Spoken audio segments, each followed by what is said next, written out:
এটা হচ্ছে নবী সাল্লাল্লাহু আলাইহি সাল্লামের যুগের একটি ডেজার্ট আর এর নাম হচ্ছে Hiace. Welcome to my Sunnah food series, যেখানে আমি কোরআন এবং হাদিস ইন্সপায়ার্ড কিছু হেলদি খাবার বানিয়ে দেখাবো।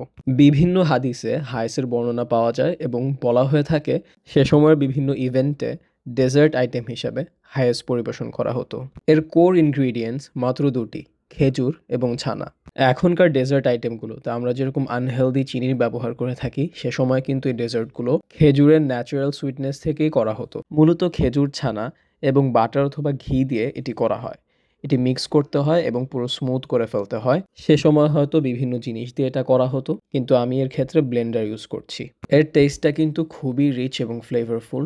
এখানে দুধের ছানা থেকে একটা টেক্সচার আসে এবং ঘি অথবা বাটার দিয়ে যখন খেজুরটাকে আরও মেল্ট করা হয় একসাথে, তখন আসলে টেক্সচারটা খুবই সুস্বাদু হয়। সো ডেজার্ট হিসেবে মাঝে মাঝেই আমরা আমাদের সুগার ক্রেভিং এটাতে মেটাতেই পারি।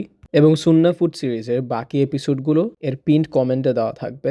Don't forget to check them out. আপনি যদি এরকম আরও হেলদি ফুডস এবং ফিটনেস নিয়ে আগ্রহী হয়ে থাকেন, তাহলে পেজটি ফলো করে দিবেন।